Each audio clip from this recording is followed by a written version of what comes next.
Bonjour à toutes et à tous, bienvenue sur l'hebdo de la semaine 38. Comme vous le savez, nous essayons d'améliorer constamment la qualité de nos vidéos. Nous espérons que vous apprécierez de ce fait les modifications à venir. N'hésitez d'ailleurs pas à partager vos avis et vos remarques en commentaire. Peu de news cette semaine, mais les voici.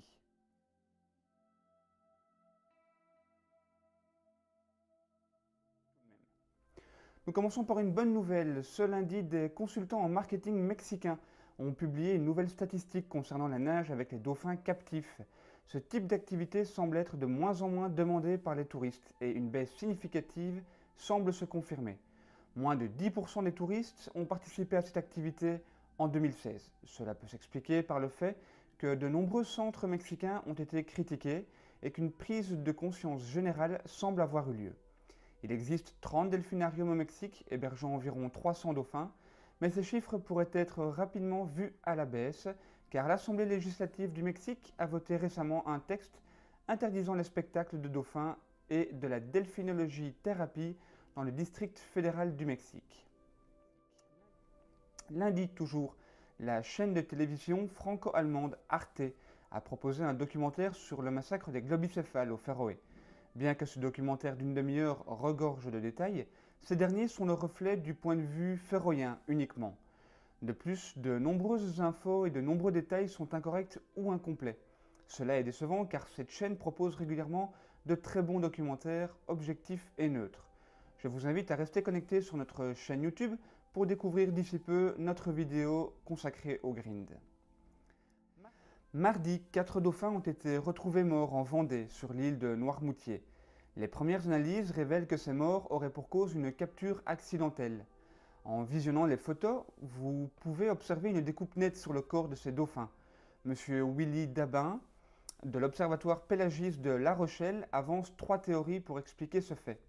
La première est que le pêcheur qui aurait capturé accidentellement les dauphins aurait préféré découper la chair de ceux-ci plutôt que d'endommager son filet. La seconde théorie serait un acte de barbarie pur et simple, permettant au cadavre de prendre l'eau et ainsi de couler à pic et donc de ne pas être retrouvé. La troisième hypothèse est que les pêcheurs consommeraient encore aujourd'hui des dauphins. Bien que cette espèce soit protégée en France et que toute prise involontaire doit être signalée, il est très complexe d'effectuer suffisamment de vérifications pour connaître le fin mot de cette histoire. Ce mardi toujours, l'ONG Plastic Ocean Foundation a monté une campagne médiatique pour demander que les îles de détritus soient reconnues par l'ONU comme son 196e État membre.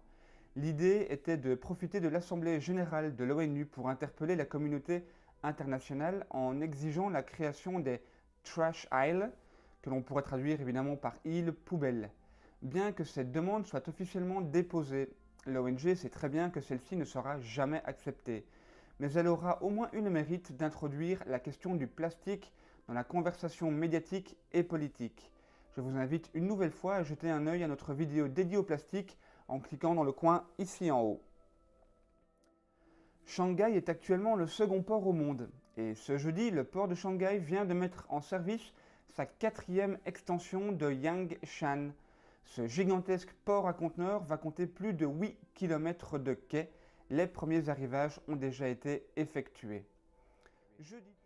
Jeudi toujours au Japon, vous n'êtes pas sans ignorer ce qu'il se passe dans la baie de Taiji 6 mois par an. Eh bien, après 15 jours de Blue Cove Days, c'est-à-dire de jours sans massacre, un petit pod de dauphins de Risso ont été conduits vers la baie de Taiji.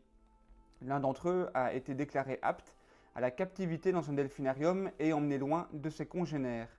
Les membres du pod restant ont quant à eux tous été tués. Il s'agit ici du 2e massacre de cette saison dans la baie de Taiji. Ce samedi, de nouvelles statistiques nous proviennent d'Islande. Il s'agirait de la plus mauvaise saison de chasse à la baleine depuis plus de 10 ans. Cette année, 17 baleines de mink ont été abattues en lieu et place des 46 de l'an dernier. Les mauvaises conditions météorologiques ont permis aux baleines de rester en vie. Malgré tout, plusieurs capitaines de navires de whale watching ont également remarqué que de moins en moins de baleines avaient été vues cet été par rapport aux années précédentes. Mais 40 000 baleines de mink, population estimée dans la zone islandaise, ne peuvent disparaître du jour au lendemain. Elle devrait donc se trouver dans une zone proche de la côte est du Groenland, ce qui signifierait un changement de comportement des baleines lors de ces dernières années. Mais la raison de ce changement de comportement reste encore à déterminer. Ce samedi toujours, une tortue marine a encore été braconnée à Mayotte. Vous l'avez appris la semaine dernière, l'association Sea Shepherd a dépêché sur place plusieurs volontaires pour patrouiller sur la zone de Mayotte. Mais alors que la campagne vient à peine de prendre fin, un nouveau cadavre de tortue vient tout juste d'être retrouvé. Sea Shepherd étudie donc les possibilités pour envoyer de nouveaux volontaires sur place, avec une plus grande équipe pour une durée plus importante. Nous terminerons cet hebdo par une photo prise le lendemain de la découverte du cadavre de la tortue marine à Mayotte. De nombreuses petites tortues marines qui viennent d'éclore se dirigent vers la plage, vers l'océan et nous l'espérons tous vers la longue vie qui les attend.